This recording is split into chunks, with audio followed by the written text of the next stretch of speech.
we're going to talk about how I can go from buying eyeshadow palettes like this that are extremely eye appealing to eyeshadow palettes like this that I actually use. So if you're somebody who likes to wear eyeshadows but constantly catch yourself finding yourself buying what you're attracted to, which are like the bright, beautiful colors, then stay tuned. We're going to find out what my eyeshadow style preference is, see if we can find some patterns so that I can know when the next launch hits whether or not it's just something that I find aesthetically appealing or is it something that I'll actually wear. I'm Kendra Morgan Official. Welcome back to the 25 Days of Christmas. Today I'm looking at some styles of eyeshadow palettes that I have. So we'll kind of just look at each one of these and I'll talk about what works well for this, and then we'll go ahead and look at some of the eyeshadow palettes that I like, I've bought, but don't ever use or reach for. So let's get started. First thing that I do notice in quite a few of these palettes is both a grungy green and a earth tone, jewel tone purple. So here is some grungy greens. Oh, there's also some like green shades in here, but this is like a duochrome. So there we go. We've got some really beautiful formulations of some nice grungy greens. One thing that I do notice here is that they are muted earth tones. Everything here can be worn with a beautiful transition, like a nice beige brown transition. And all of these have a brown beige transition within them. So this has got a lot of transition shades right there. This is the Physicians Formula Holly Fame, and this has both the Sultry Nights palette shadows within it and the Tropical Days. So couldn't think of the name there for a second. Anyways, so I wanted to showcase this because I do think that palette size is going to play a factor. And the first thing that I want to look at when looking at these types of, shadows is just some patterns that I see. So for the most part, I see any color that is associated with any of these palettes, like my Natasha Denona Gold palette here, the Hall of Fame palette, even the Breakfast Club Physicians Formula palette, and this MAC Tempting Fate Feast Your Eyes palette, they all contain neutrals within them. So there's mostly neutrals and then there's a little bit of color, and they're all, I would say, muted earth tones. This is a little bit jewel tone, but other than that, these would be considered muted earth tone shadows. So key point number one is I like neutrals with earth tone colors. I don't know if that is that an oxymoron, earth tone colors? I guess meaning that they're like earthy looking. So like, even though this is a purple, it's kind of a deep plummy purple. I mean, you could argue that it's jewel tone, but at the same time, I feel like it's got an earthy property to it. It's kind of got a, I don't want to say grungy. I don't feel like any of these are really truly grungy, but it does have an earth tone quality to it.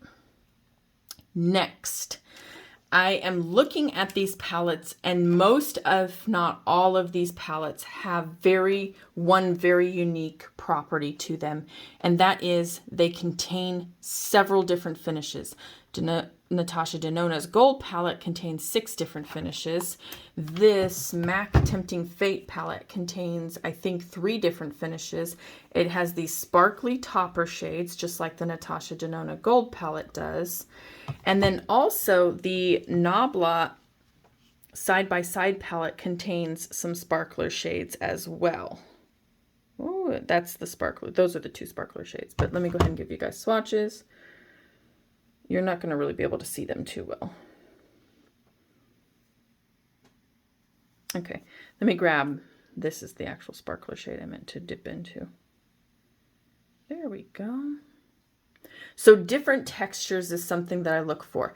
And then, I mean, I think it goes without saying that another easy feature about all of these palettes is you could consider them neutral palettes. None of them would be considered colorful. I mean, maybe, perhaps you could see that there's a little bit of color, but you're looking at 24 shadows within this like palette. So you're going to probably, you know, have quite a few colors.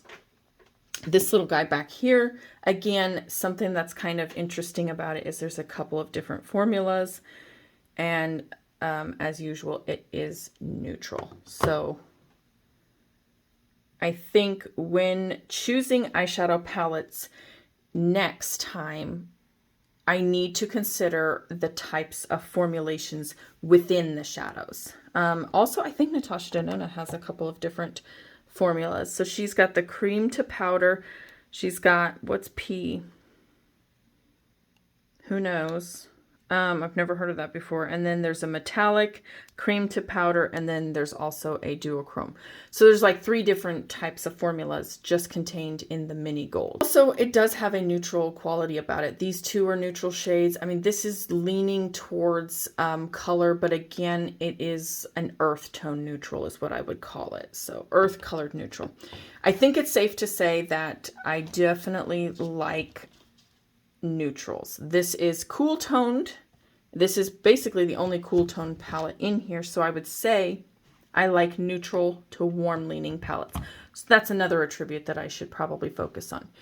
If the palette has a lot of cool tones in it, maybe that's just aesthetically pleasing to the eye, but deep down inside, I'm probably not really quite likely to use it. This is probably one of my favorite eyeshadow palettes to date.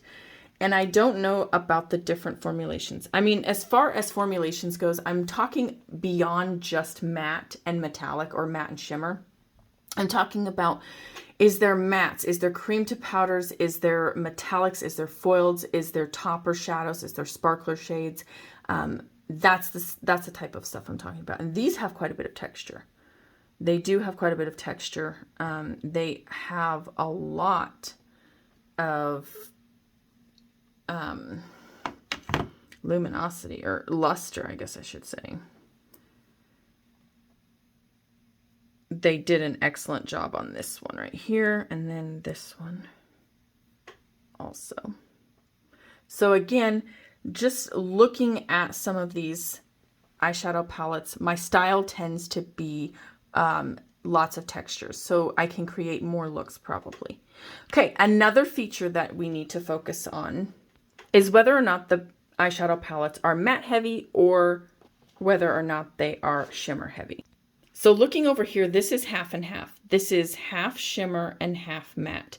But then if you go over here to the Noir palette, the Lorac Noir palette, these 2 rows are shimmer, and this top row is the only one that contains mattes. So it seems like I tend to favor a more shimmer heavy palette. Let's look at the Biba though. Biba is a little different. It does seem to have more mattes than shimmers in it. However, I will say with the different formulations, the cream to powder formula, I think it kind of lends to the cream to powders seem to be almost like one and done shadows to me. So that's probably why it appealed to me. There we go. And also just being able to use a neutral matte shadow in the crease, such as this one, is probably highly appealing. So that's another feature. So why do I own these eyeshadow palettes if I don't intend to use them? Well, I think some of it has to do with many of these, like for example, the Saint Tropez, I found that on sale. This was on sale as well, even though it's got colors, muted colors. These aren't colors I typically reach for. So again, probably the sale is what caught my eye on that. I did want to add shadows as singles to my collection. So that's why I went for the Temptalia Sydney Grace, because I knew I wasn't going to pick up these types of shadows as singles in my collection otherwise. And many of these weren't really available as singles in Sydney Grace because she does tend to do more neutral shadows as singles. So that was another reason for picking up these eyeshadow palettes. Some of these palettes were gifted to me, like this one and this one. So again, I don't need to be too hard on myself. I'm keeping them because I really do like the aesthetic of them, but they are in fact just gifted, so they weren't my first choice. But I was saying how I did want to own this, and I did dupe the vibes of this palette, and I still don't find myself reaching for it too terribly often. This palette right here is a great example of an eyeshadow palette color story I absolutely adore, I am drawn to, but I don't use. I don't use teal eyeshadows. They don't look good on my eyes. They wash them out and make them look gray when my eyes are actually blue. Just by color theory, these would wash my eyes out. So just looking at these, they're very beautiful, but I only use this as singles. I only use Colourpop eyeshadow palettes like this as singles. So this right here was my first purchase for Colored Rain, and I did intend to make a lot of different looks with it, but over the years I just never reached for it because it is such a vibrant palette. I did in fact depot all of these, so you can take them out and you can use them as singles, and here you have it. So I am pretty pleased with the idea that I can keep some of these eyeshadows as singles in my collection to dupe the vibes of other palettes. They have a nice little home. I don't have to spend any extra money on housing them in magnetic eyeshadow palettes, but again, it's something that I just don't reach for too often as far as color story. With this color story, this was my first Pat McGrath experience. I wanted to experience the matte formula, the duochromes, and I also think she did put a couple of multi-chromes in here that respectfully got declined as multi-chromes basically, but it was just a way to experience Pat McGrath's formula without paying her Mothership price. So I'm not upset at myself for buying this. However, this isn't a color story that I reach for. So again, I did depot with that. Well, I slightly destroyed. I did depot these, so they're being used as singles now. And I find myself reaching for them a lot more. But in the future, I need to be mindful that if a color story from a palette is not something that I would wear, even if I purchase the palette and decide to depot without destroying or use the actual palette as the home for those and use the shadows as singles, that you still are, you know, tearing up packaging and kind of risking, you know, a lot of scarring and aesthetics just to own some eyeshadows. And you are paying for this packaging in some ways. So just keep that in mind. And then lastly, I think that I just really enjoyed finding these palettes at my local TJ Maxx. So I think that's why I have originally went with them. I thought that the pans were magnetic because I did see somebody depot them, but they actually depotted into 26mm pans. That's something I was considering doing for this palette, but I haven't gotten there. I would like to depot without destroying, but unfortunately I did it with the Mimosa palette and it didn't go so well. So I think that from here on out, I probably just won't buy these types of palettes. I'll just save myself the money, even though these three shadows right here are some of the most gorgeous eyeshadows in an affordable formula eyeshadow. They have different, these are sparkler topper eyeshadows.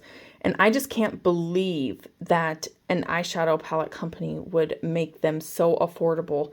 And yet here we're paying $68 for some eyeshadow palettes that have this type of formula, but they're mostly mattes. Okay, that is it for this video. Thanks so much for watching, guys. Make sure you give this a thumbs up on your way out if you like this kind of content. You want to see more of it in the future. Can't wait to see you guys in my next episode. Bye!